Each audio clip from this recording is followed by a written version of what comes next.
Hikaru Nakamura played the Bong Cloud variation in a top level event. It's the last round of the St. Louis Rapid and Blitz tournament. In fact, this is the Blitz tournament side of the event. And in this position, Nakamura against Jeffrey Xiong played his king up to e2. Yes, it's a Bong Cloud variation. Incredible, where your king starts wandering around in the middle of the board. Normally this is only seen in kind of online banter blitz, where you get the professional playing against much weaker players, and he gives them a chance and kind of makes fun of them a little bit, sees how bad his position can get and still turn it around. And yet Nakamura is doing it in a top level event. This is incredible. So why did he play King E2? Well, of course, he's playing to the gallery. Hikaru has a legion of online supporters, and of course it's a nod to them. His fans will just love to see this kind of thing. It's absolutely outrageous. But also, this is very clever, because Hikaru is playing Jeffrey Xiong, 19 years old, a phenomenal talent. And actually, in this kind of game, well, Hikaru is obviously the favourite, but all the pressure is on Hikaru here. You know, will there be an upset? Will he be beaten by the younger player? But in playing King E2, he flips it round.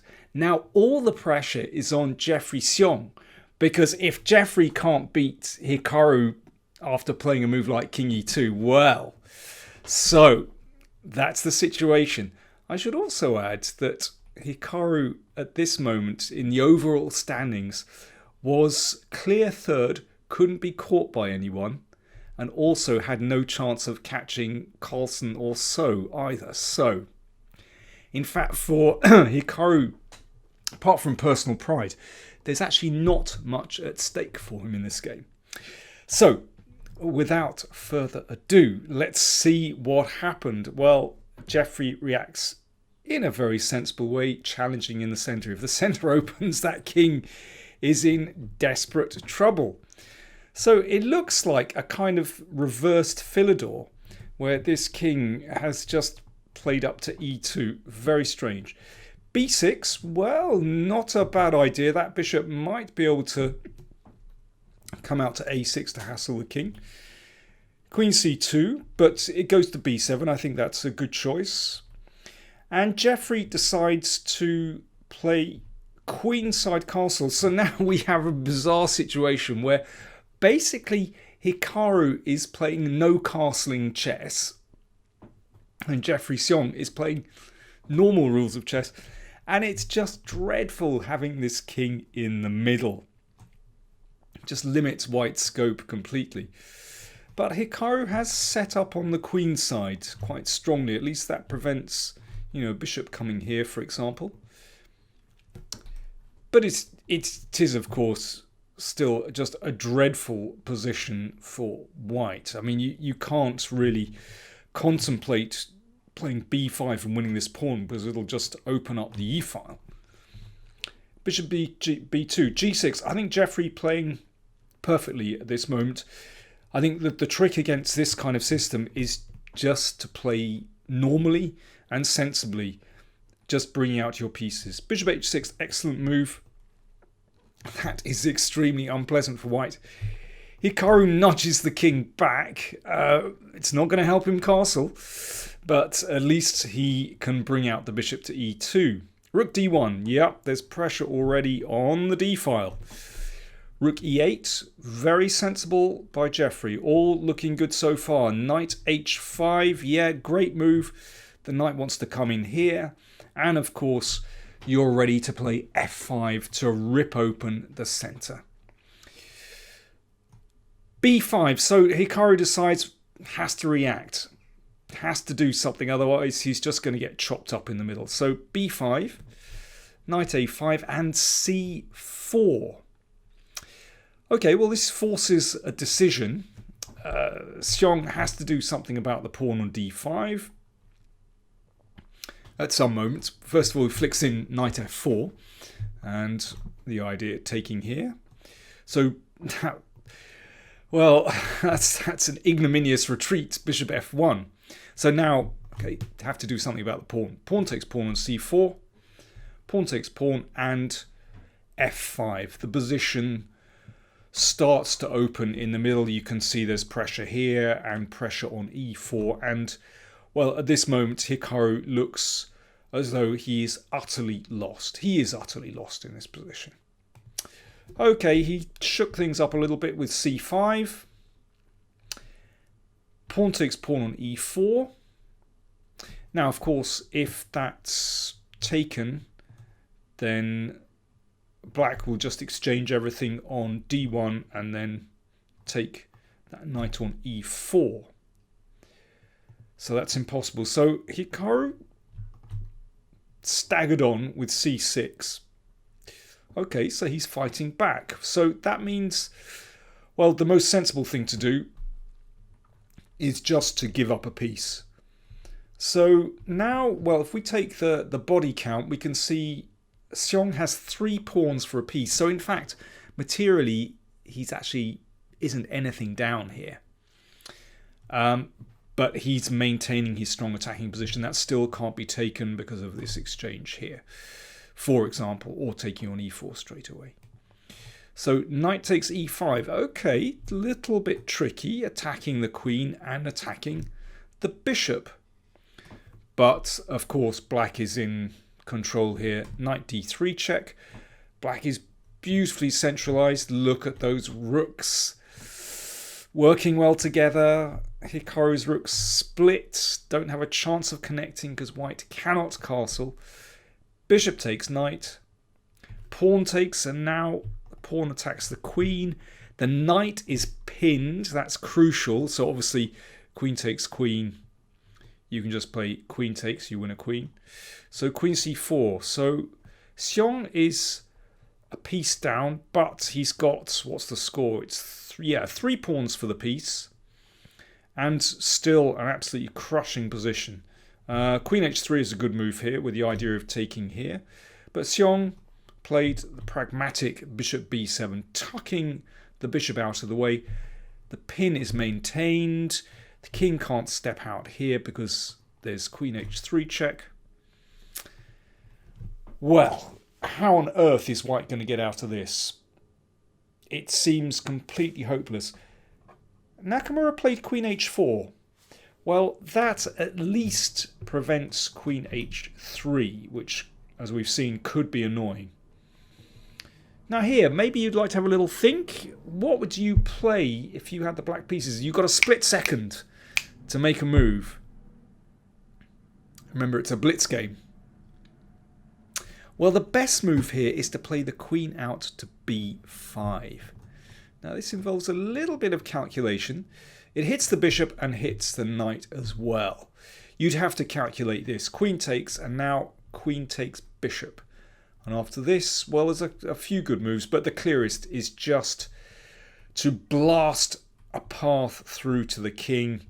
And here, although black is a rook down, it's going to be mate very, very soon with a check here. And there are other checks too, queen e5 as well. That's the way to do it. Queen b5 is the move. Queen f5 played by Xiong. Now it's actually a little bit tricky. Queen takes bishop. Rook takes knight. Bishop takes e5. Queen takes e5. And queen e3. So now Nakamura is a rook up. Black still has very good compensation here. At the moment, it's 4 pawns for a rook. Black's king is also completely secure. And white's king not looking great. Yes, those rooks are still split. But now it's getting problematic. Basically, it's pretty unclear. Might be a good idea to play a5, just to give the king a little bit of room. But queen h5, queen retreated, hitting the rook. f3, well, that's nice because that blunts the bishop. Bishop c6, well, that's certainly a sign that things, aren't going right for black here, because the attack has been really beaten off here. Queen g5. Of course, a queen exchange would be highly desirable for white. Check. King f2. It's still tricky, though. Still very tricky with white's king exposed. Black's pieces very well coordinated, playing very well together. You can see there are very few weaknesses in black's army here. Nothing much for white to attack. In a blitz game, that's crucial. You want compact forces. So in that case, the odds are that often something drops off. You can see here there are loose pieces. The king's exposed. The rook's not coordinating well.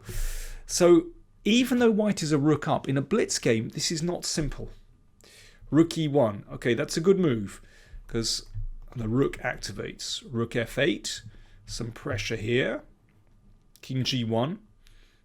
Now it's possible to take another pawn, and that's probably what Xiong should do. Just play like this. And now, yeah, it's 5 pawns for the rook.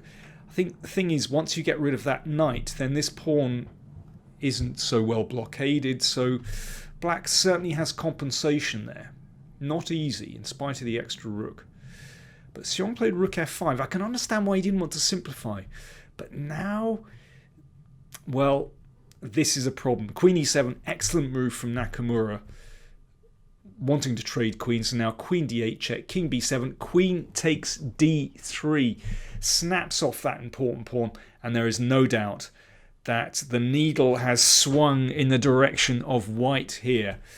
Now it's a clear advantage for white. Queen e3, queen h4, queen f2. Queen exchange, of course, would benefit white. And now rook e3. So Nakamura has magically succeeded in coordinating his forces. You can see they're very compact now. The king, well, is now surrounded by defenders. And this is not easy at all for black. Rook c3. Now it's time to go on the attack. You can see that that's a sensitive point. And watch how Nakamura manages to attack. Rook g4, attacking the queen. Queen a5. Queen c1. Here we go. There is pressure. Queen e5. Knight f1. Excellent move. Knight is often a very good defender of the king. Controls h2. Good move. Queen e6. Defending the bishop. And rook c4. There we go. Magically, once the rooks are connected, and now in combination with the queen, the attack on the c-file bears fruit already. c7 drops. And now it's time to attack black's king. a4. Rook e3. Whoops. Attack. Double attack. Rook check. King f2. The queen moves, and now king takes e2. And that was the end of the game. Now it's a rook and a knight ahead for white. And, well, there's about a deadly attack on black's king as well. So there we go. The Bong Cloud notches up another victim, but really, I think Hikaru made a very interesting tactical decision to play king e2 in this game. All the pressure was on Xiong. Will we be seeing the Bong Cloud in further tournaments? Maybe. I think we could.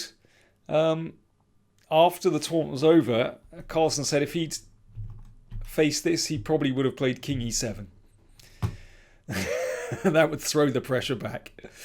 I should mention that Magnus Carlsen and Wesley So tied for first in the tournament. But, well, when we see king e2, I have to say, it's great fun. But I'm kind of looking forward to some classical chess again. Thanks for watching.